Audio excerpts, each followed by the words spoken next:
What's up, everybody? Welcome to the Gooner channel. Now, last season, Arsenal were a surprise package of the Premier League with an almost immaculate start.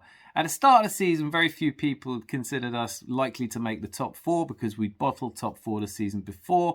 And, well, in the end, we spent the longest amount of time on top of the table without winning it, which meant that people started calling us bottle jobs again. But we did it scoring a record number of goals. More goals than the Invincibles had scored, 88. But those goals were spread out across the whole team. And we did it without a recognised frontman. Gabby Jesus was fantastic to watch, really created a lot, but in the end contributed just 11 goals to the league campaign. Eddie Nketiah had a little purple patch, but he was hardly prolific either. And this season, we seem to have lost our attacking flair a little bit.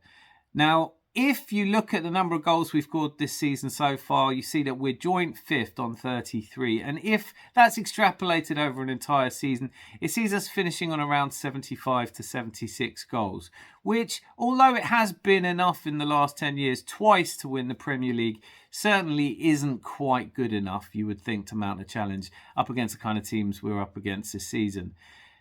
It's true that we have improved our defence considerably. And look, we didn't lose the league last season because we didn't score enough goals. That's clear. But as much as we've tightened up defensively, with the January transfer window fast approaching, it's really common to hear everybody saying that in order for Arsenal to secure the Premier League, we need to go out there and get a prolific striker. Now, I did a video the other day. Victor Osimhen has signed a contract extension at Napoli, or is in the process of doing so, with a release clause. It's about £111 million. And Lautaro Martinez has signed a contract extension at Inter, and he seems like he's going absolutely nowhere. Of course, Kylian Mbappe is discussed. But the reality is these players are not going to be joining a Premier League side in the January transfer window. I kind of hope I'm wrong, but I don't think I am. So attention has turned to the likeliest candidate that could make a difference at Arsenal, and that's Ivan Toney. And the received wisdom is that if we go out there and we spend the money that Brentford are looking for and bring him in, his goal scoring acumen will be the difference in our league season. But I disagree. And I think it's provable as well. I want to look at why people think he's a better striker than Gabby Jesus. Because if you are going to go out and spend either 80 million or 100 million that Brentford seem to want for him, and remember, he's 28 in March, so you're spending that money on a 28-year-old who's played 3 seasons in the Premier League, one for Newcastle in 2016 where he didn't score at all, only appeared twice.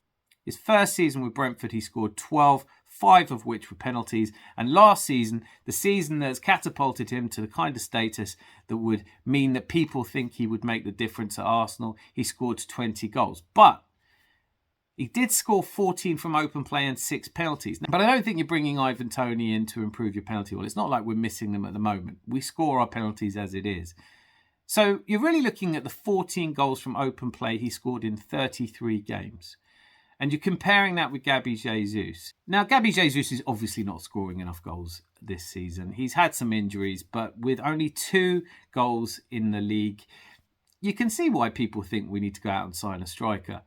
But form is temporary and class is permanent. I want to look at the fact that in Ivan Toney's big season in the Premier League, his only really great season in the Premier League, he scored a goal every 148 minutes. In Gabby Jesus' first 4 seasons in the Premier League, he did better than that in every single season. Now, he may not have had the 20-goal a season, but he's never taken 6 penalties either. In fact, he's never taken more than 2 penalties in an entire season. And he's never played 33 games either. Now, I know that part of the reason for that is that he does seem like he picks up too many injuries and he's not as available as we'd like him to be. And who knows, had he been fully fit all the way through last season and played 33 games, he was on track to score as many as Ivan Toney from open play.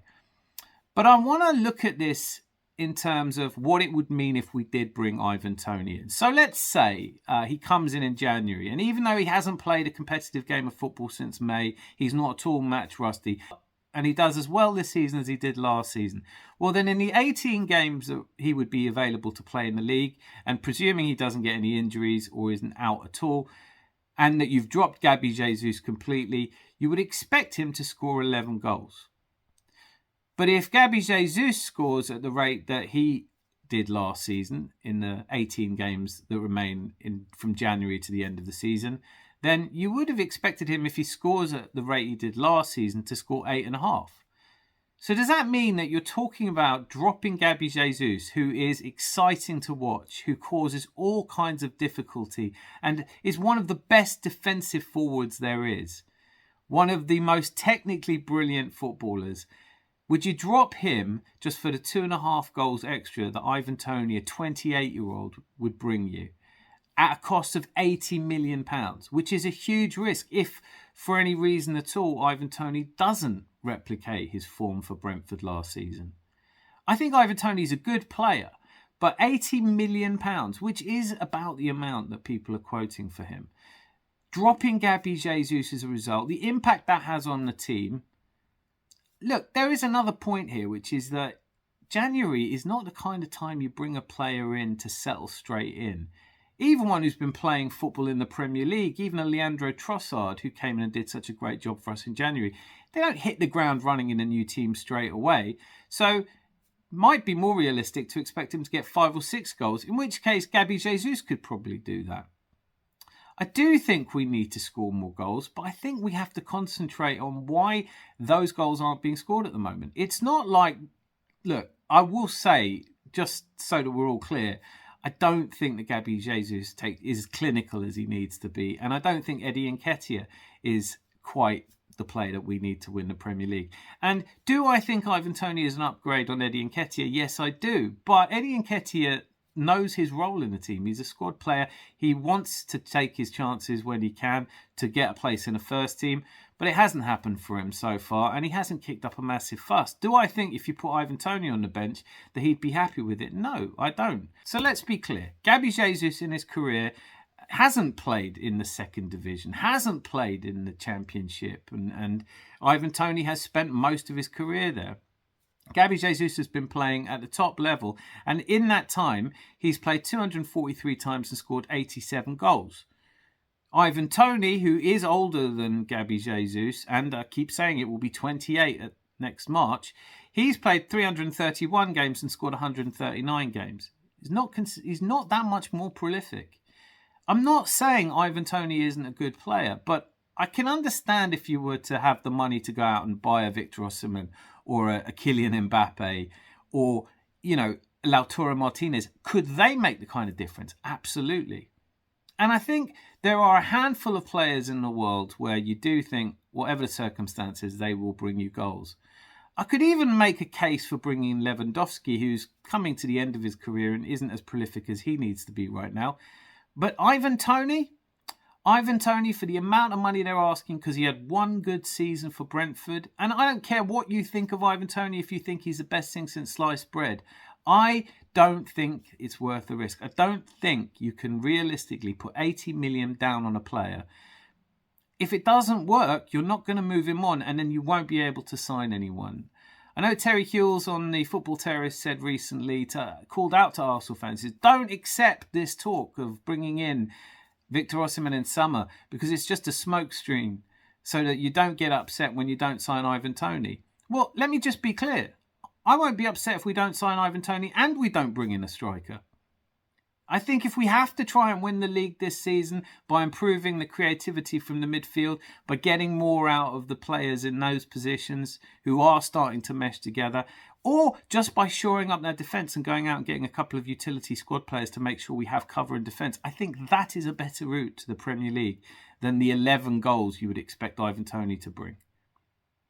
Anyway, let me know in the comments. I did a poll recently and it looks about 65-35. 65% of you feel that a different striker would be better than Ivan Toney. And let's remember, I haven't discussed Ivan Toney's potential personality clash with other players in the team or the fact that he does... Look, I don't know Ivan Toney, so I can't comment on his personality.